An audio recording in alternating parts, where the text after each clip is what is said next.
Nobel انعامات کے اس سلسلے کا نام ہے جس میں کیمسٹری، فزکس، طب، ادب اور امن جیسے شعبوں میں ایوارڈ دیے جاتے ہیں۔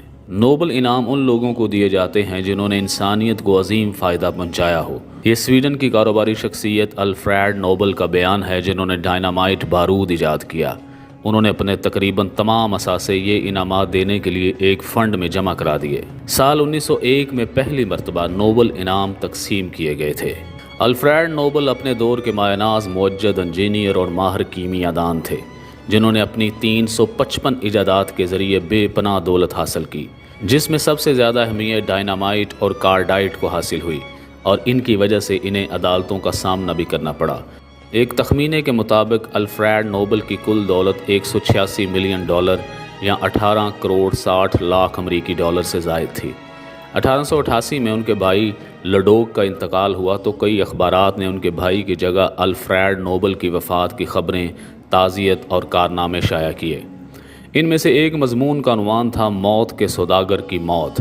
اس تحریر نے نوبل الفریڈ کو ذہنی اور جذباتی طور پر شدید متاثر کیا کہ اتنی دولت، کامیابیاں اور شہرت حاصل کر لینے کے باوجود دنیا مرنے کے بعد انہیں موت کے سوداگر کے نام سے یاد رکھے گی۔ لہٰذا الفریڈ نے اپنی توجہ فلاحی کاموں کی طرف مبذول کی اور اپنی وفات سے ایک سال قبل 1895 میں انہوں نے پیرس میں سویڈن ناروے کلب کی ایک تقریب میں اپنی آخری وصیت کا اعلان کرتے ہوئے اپنی کل دولت کا 94% حصہ مختلف مضامین میں قابل قدر خدمات سر انجام دینے والے افراد کو نوبل پرائز دینے کے لیے وقف کر دیا۔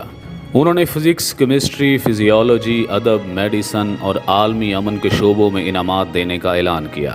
اس وصیت کے ایک برس بعد دسمبر 1896 میں الفریڈ نوبل برین ہیمرج کے باعث انتقال کر گئے، مگر کئی ناگزیر وجوہات کی بنا پر تاخیر کے بعد نوبل پرائز سے متعلق ان کی وصیت پر 1897 میں دی نوبل پرائز کا آغاز ہوا۔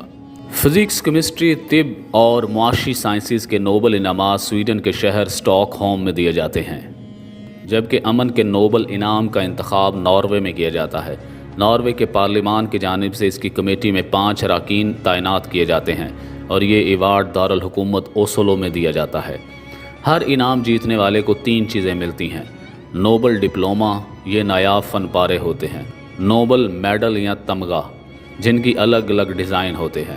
اس کے علاوہ 1 کروڑ سویڈش کرونا جو فی الحال 9,11,000 امریکی ڈالر بنتے ہیں، جو کہ پاکستانی کرنسی میں 20 کروڑ 31 لاکھ روپے کے قریب بنتے ہیں۔ ایک انعام کے لیے ایک سے زیادہ افراد ہونے کی صورت میں انعامی رقم کو تقسیم کر دیا جاتا ہے۔ پیسے وصول کرنے کے لیے انہیں ایک لیکچر بھی دینا پڑتا ہے۔ پاکستان میں صرف 2 لوگوں کو اب تک نوبل انعام ملا ہے، جن میں ایک ڈاکٹر عبدالاسلام اور دوسرا ملالہ یوسفزئی ہیں۔